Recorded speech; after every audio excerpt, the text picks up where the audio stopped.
Kíkið á soulstory.is, skráðu ykkur í Soulmates klúbbinn og fylgist með.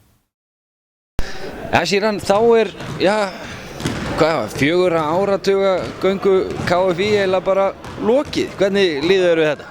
Já, það er nú óneitanlega gott að enda bara á sigri, en þetta er náttúrulega sérstök tímamót hjá okkur að vera samast inn í vestra og þetta er þá síðasti leikurinn allavega í bili undir þessum merkjum KFÍ sem á þessa sögu frá við erum upprísu 91-2 og svo náttúrulega lengra aftur fyrir það sko. Þannig að þetta er búið að vera magnaður sprettur. Búið að ganga á ýmsu þarna. KFÍ náði á tíma eins og þú segir eftir upprísuna athyglisverðum leikmönnum í sína raðir og náði athyglisverðum árangri. Hver finnst þér vera svona sögulegi hápunktur körfuboltaliðs KFÍ? Já, ég ætli að sé ekki leikurinn í höllinni sem var uppselt þarna í höllinni þegar KFÍ fór og Guðni Guðna var að þjálfa og þetta var svona í minningunni alveg æðislegir tímar þar og það er svona hápunkturinn.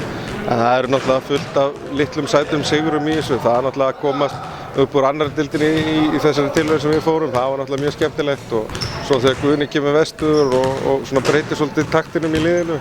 Það er alveg, hann á alveg heiðuskilið fyrir það.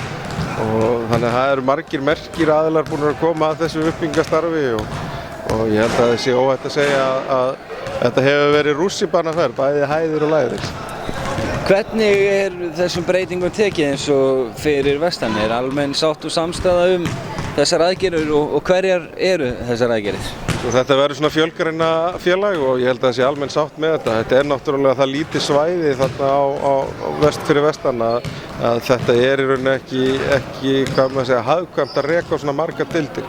Þannig að það er vonandi að menn ná einhverju svona samræmingu og einhverju svona samleið með því að vera með þetta svona.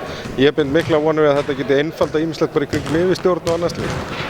Og ég held að það sé mjög mikilvægt að í næstu skrefum að við sýnum bara metnað í því sem við erum að gera og sláum ekki slöku við með KFÍ eða vestra, réttara sagt, og körfuknattdeildina. Áður en ég sleppi þér, hvað þarf til að klúbbur eins og verðandi vestri fyrir KFÍ eigi möguleika á því að sjá til dæmis aftur dag í höllinni? Hvernig blandið ykkur aftur í baráttu þeirra bestu?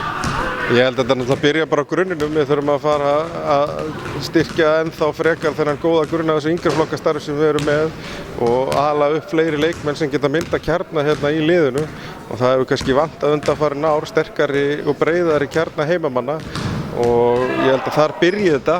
Þetta verður langhlaup að styrkja okkur. En svo er náttúrulega vonir að menn eins og Kjartan og Daniel Freyr og þessi strákar sem voru að spila vel hér í kvöld að við náum að lokka til okkar einhverja svona leikmenn og halda mönnum eins og bygga í liðinu með góðu þjálfara.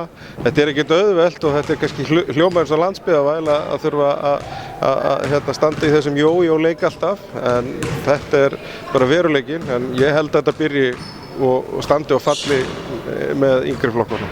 Að hafa þá góða stráka sem eru á menntaskólaaldri sem geta verið í menntaskólanum fyrir vestan og eru bara spilfærir á meistaraflokkslevel.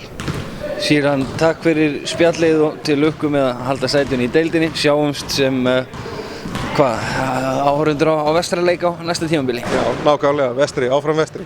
Takk fyrir.